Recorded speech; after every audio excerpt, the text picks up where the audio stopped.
keynote speaker. She is a prolific writer and author of the book which inspired the title of this morning's forum, Mogul, Mom, and Maid, The Balancing Act of the Modern Woman. After earning a Bachelor of Fine Arts in Writing from Emerson College, she embarked on a remarkably successful career as a strategic communications advisor to banks, technology firms, and consumer product brands. She's also tuned into the growing demographic of working mothers and the unique challenges and opportunities we face.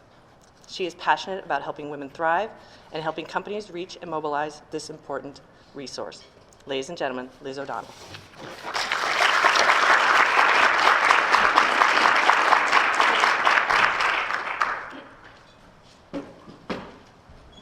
Good morning. I want to start with a question. And I want to know if anyone here had their skirt fall in the toilet this morning. Anyone? It can happen, you know. It happened to me. About a year or two ago, it was a Monday morning after Labor Day, and I woke up and I was particularly focused on what I was wearing to work that day. Because later that afternoon, I was going to the Inbound Marketing Summit, and I was going to prospect for new clients. And so I wanted to look professional, but because this is the social media crowd, I wanted to look a little hip too, which is really not easy when you're a size 12, middle-aged, suburban soccer mom. But I am not afraid of a challenge. So I was thinking about what to wear. I was running late because I'm always running late for work, and I needed to wear pants because a few weeks before that, I had discovered the joy of gardening and how nice it was after a long week in the office to come home and dig in the dirt and get dirty and plant beautiful things and be outside. And I got poison ivy all over my legs. Apparently my garden hates me. I am now back to a glass of wine on Friday nights. It does not hate me. So I had to wear pants. However, all of my work pants were in a huge pile waiting to go to the dry cleaner, and that pile had been growing for about a month. Because on Saturday mornings in the summer, I wake up at 6, I do laundry, I pack for me and my 2 kids, I sunscreen us all, I get in the car, I sit in traffic for 2 hours, I go to the Cape because my kids have been home all week while I'm at work and I want to give them a nice weekend at the Cape. Plus my elderly parents live there and I can do their lawn and their grocery shopping because weekends, of course, are my downtime, right? So pants were out, so I found this long flowy black skirt and I thought, okay, this will work. It covers up the poison ivy, and if I wear something tailored on the top, I can pull this look off. I had just the sweater in mind, but where is it?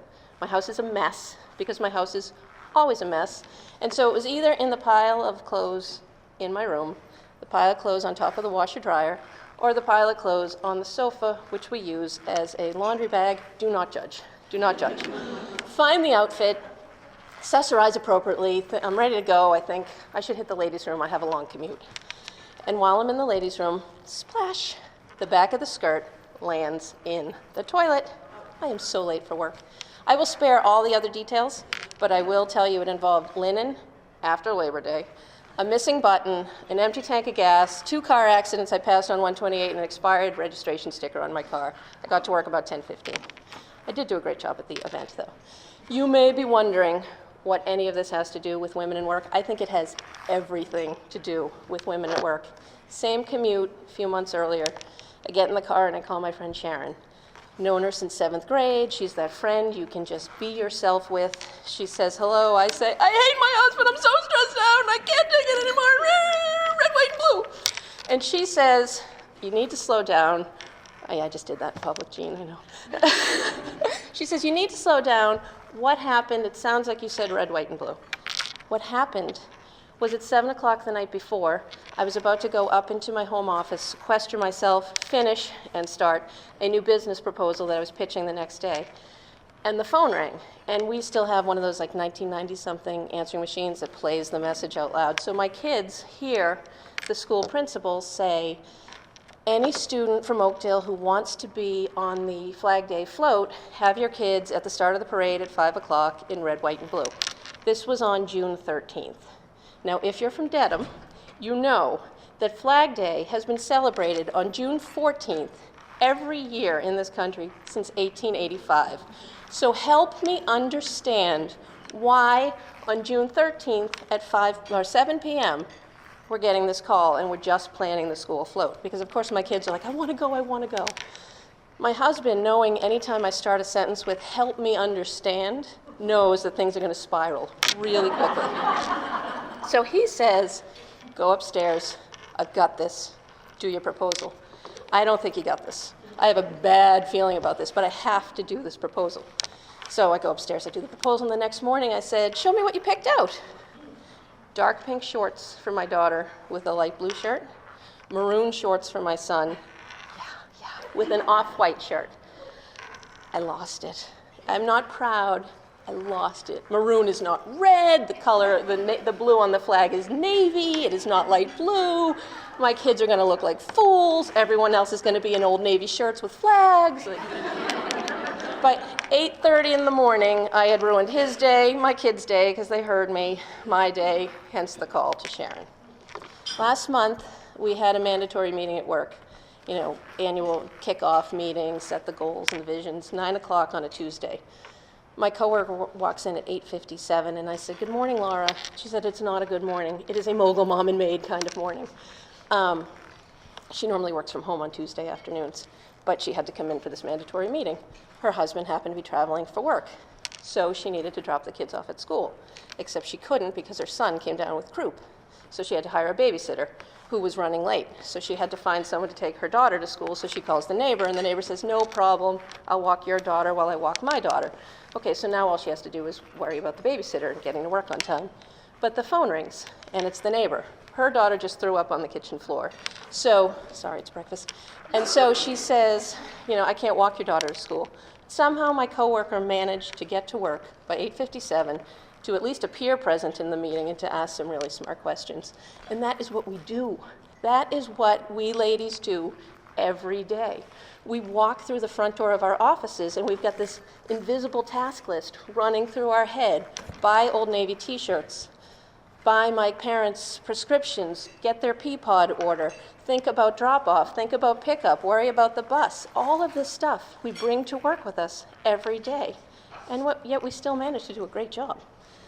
And on top of that invisible task list, we do, on average, according to research, we spend 60% more time on physical childcare than men do, and on average, 30% more time on housework than men do. I think that number is really low. I think the data is a little light there. We also, 66% of us are caregivers, even if we're not mothers. We're caring for an elderly parent or a sick friend or neighbor. We're 30% more likely to volunteer, and we're more likely to be the people who take care of the pets and the planet. So we do all of this, and yet we get paid 23 cents less on the dollar if we're a white woman. If we're a woman of color, that's probably another 10 cents. And if we're a mother, they say you can deduct 5 cents for every child that you have. So what I just described, the invisible tasks, the amount of time we do on housework and childcare, I call that the housework gap. And so these numbers concern me because my own research shows, and I've been writing about women in work and interviewing them since about 2007, that one of the number one reasons women tell me that they cut back or scale back at work is I can't manage both. I can't do the housework and the career piece. This is not good.